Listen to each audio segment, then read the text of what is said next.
WUSA 9 Sports Report with Desmond Purnell.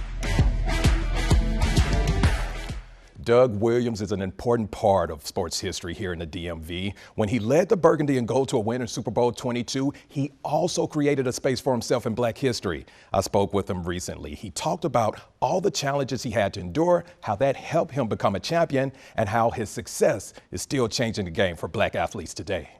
Doug Williams. He is a man about to step solidly into the pages of social history today. Waking up on Sunday morning, I was glad I woke up with no pain because Saturday morning I had a 4.5-hour root canal. Before Doug Williams could make history, he had to make an appointment with his dentist first.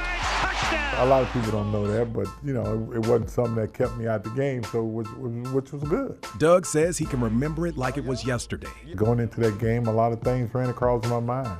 I thought about a lot of things that a lot of people said and things that a lot of people didn't say. From the time Doug entered the NFL in 1978, he was met with racism, bias, and discrimination.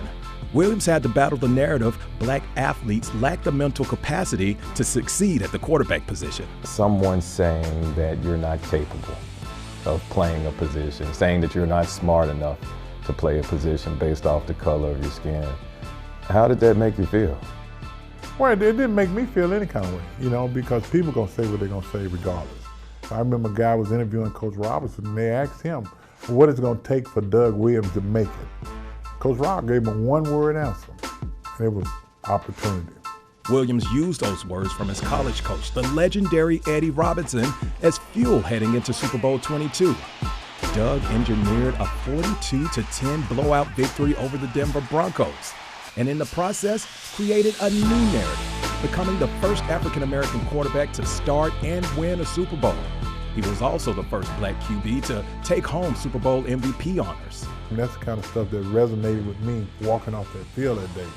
Guys that didn't give you an opportunity because of how they felt about you as a quarterback or your color skin, whatever it is. Jake Jacoby walked beside me walking off that field, and he said, hey, Doug Williams. He said, hey, black, blue, green, or yellow. He said, you our quarterback. And that's all that matters. During Doug's rookie season in 1978, he was the only Black starting quarterback in the league. Fast forward to today.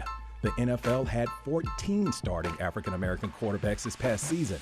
Williams' success during Super Bowl 22 helped make all that possible. We're talking about 36 years ago. Number one, it's a blessing that we can still talk about it 36 years ago. And I'm thankful from that standpoint.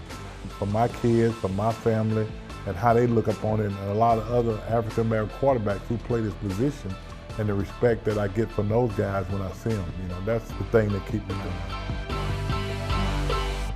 My dad and I watched Super Bowl 22 together, and we both cheered for Doug. I was too young at the time, but the older I've gotten, the more I've understood what exactly he did. Not just opening the door for other Black quarterbacks, but for me personally too. I was the first Black person on TV in Rapid City, South Dakota, and I felt the weight of that. But I know he did the same thing for people in all aspects of society who might have been written off before. So Doug, on behalf of all of us, thank you. I'm Desmond Purnell, WUSA 9 Sports.